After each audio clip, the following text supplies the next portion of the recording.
bad guy that could take both of them out. Because Godzilla's pretty much fucking indestructible. So hopefully, this Titan they're bringing in is a new. So it's most likely going to be a fresh new Titan. So I'm kind of excited for that. I'm interested to see how they improve on Kong, just because watching the last Godzilla movie and seeing like how badass Godzilla is. I mean, how's Kong going to measure up to that, huh? Yeah, because I mean, Kong doesn't really have any type of like projectile, like beams or anything like that. But he's agile. I mean, he can like throw shit. He has like human head. Dude. I know, I love him. And also to add on to this news, guys, the movie's being delayed to make sure that this movie is going to be A+. Yeah, they want to make sure that everyone gets the their money's worth out of this one. Nice. I think it might even come out to streaming, like if it doesn't really hit theaters that hard, or maybe like I think it's just going to come out like, but they're going to make sure it's really good. Yeah, they don't want to mess it up, I think. Does anybody know if that's supposed to be the last of this universe? That was the last in the contract from what they had agreed on. Okay, and I think depending on how much money the outcome of this one made, that there Warner Brothers would be able to retain the rights to the kaiju, making more of them. Okay. Yes. Awesome. So it gives them a lot of time. My next bit of news is going to be, so I haven't watched this, but this movie called The Wretched became a #1 film running on in drive-ins for 3 weeks. It was released on May 1st, and it's earned 70,000 K. I'm pretty sure it's earned a lot more, but that's pretty good for drive-in. And I haven't watched it, but the story of it's basically, I think, a kid and his dad. I don't know if there's a mom, but they live next to this witch, and I don't know, probably some crazy shit happens. So I kind of want to like check this movie out. What is it called? The Wretched. Okay. And The Wretched. Yeah, so I don't know if Wes heard about it or any of you guys, but it's a new one that came out. It was probably super lo-fi because it has a small budget. No one's famous in it, but it's doing really well in drive-ins. Nice. So, yep. It'll probably end up on Shudder. Well, I mean, it's not a bad thing. No, I know. And that's it for my news, guys. Just those two. That's nice. Who would like to go? I guess I'll go because I wanted, before I lose this train of thought. So last week I reported that Shed Gaspar was lost at sea due to rip current in the sea at the beach where he was swimming with his son. And I think it was like the day after we recorded that they found his body, and he was lifeless, and which is sad news. But he died a hero in my book. He passed away saving his son, which is the ultimate best deed you could ever do. And my condolences to his family and to his son and everybody that knew him.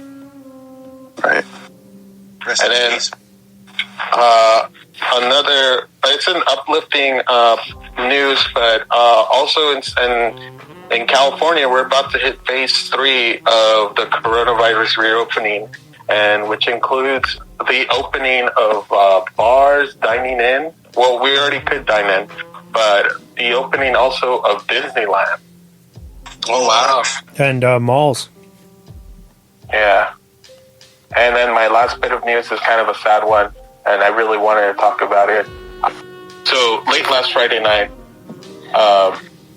the unfortunate news of Anna Kimura committing suicide after being cyberbullied for numerous months just devastated me.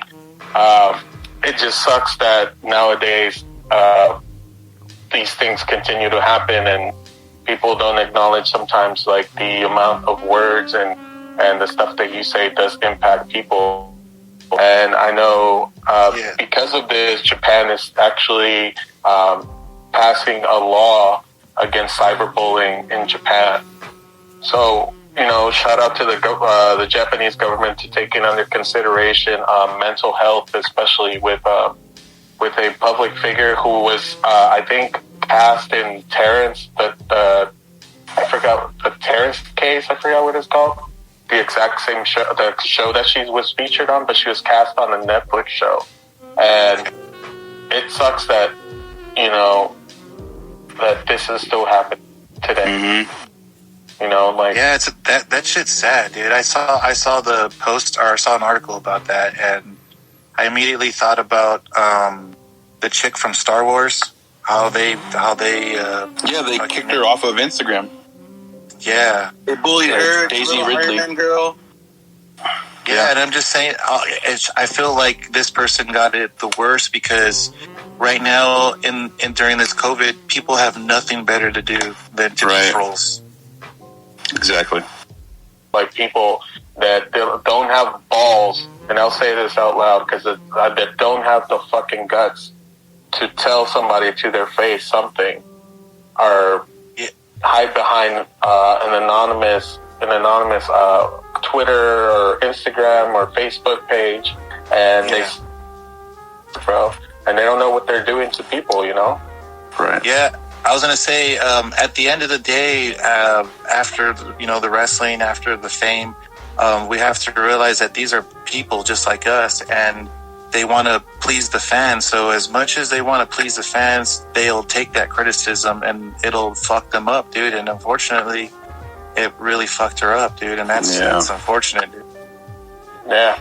That was my last bit of news. Sorry about it being but I just want to... Diego Downer, dude. Diego Downer. I just want to talk about it because it's something that's still taboo to this day, Yeah. It's something that's still happening because it's, I mean, bullying, straight up bullying. Right? Yeah. R.I.P. R.I.P. Peace. Yeah, I have a few pieces. Pretty simple stuff this week. So Jason Blum has revealed that the live-action Spawn film is in fact still happening despite a lack of updates since its reveal in 2017. So that's still in the cards if anybody's excited about that. Hell yeah. Dude, I'm hella stoked about that. Spawn is the shit. For sure. I agree. It's a big thing. That's the character that got me into comic books, actually. The Violator, bro. I still watch Spawn on VHS till this day, at least twice a month. Nice. Moving on, Adam Sandler's Uncut Gems has hit Netflix. So if you didn't get a chance to see that when it was in theaters or when it was released on video a couple months ago, check that out. It's an amazing film. Top of 2019 in my opinion. So check it out if you haven't. Onaris pointed that out to me. Was it today or yesterday? Yesterday. Yeah, we were on Netflix and he was like, "Oh, Uncut Gems is on here." That's And then into watch that. Definitely. Into more streaming news, Ready or Not, which features Samara Weaving in a great performance, and Joker, featuring obviously Joaquin Phoenix, has hit HBO. So if you guys have HBO Go or HBO Now, check those out. Oh yeah. Hell yeah, bro.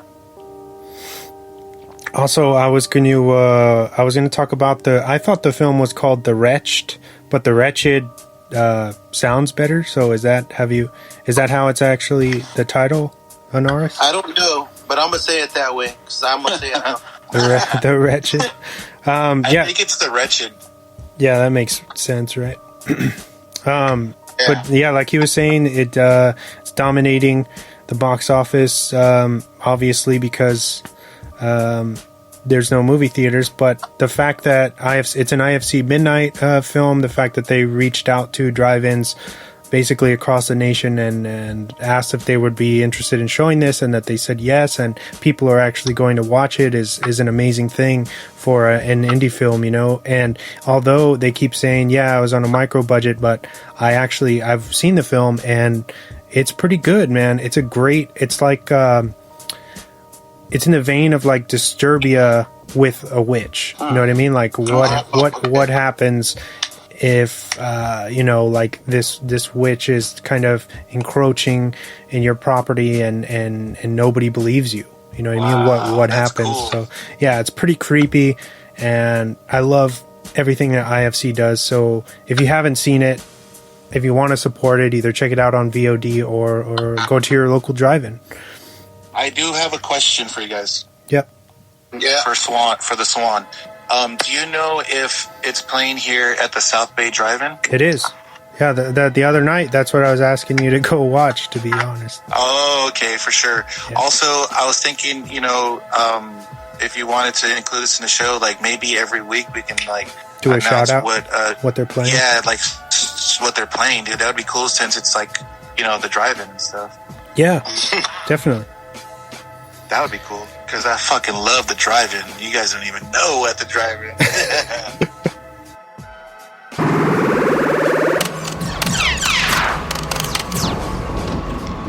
Welcome to the Gamer's Chair, brought to you by Drop the Mic.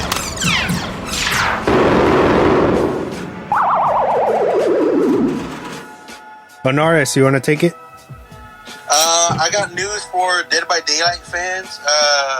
So I was seeing on stream today that they're adding Pyramid Head from the Silent Hill series to be a killer.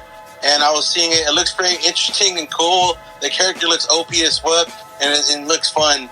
I don't know if they added a survivor with this, but it's all going through testing on PC first, and then it's coming to Xbox probably within a week or so. So just hold on tight. That's going to be fun. That's cool. Nice.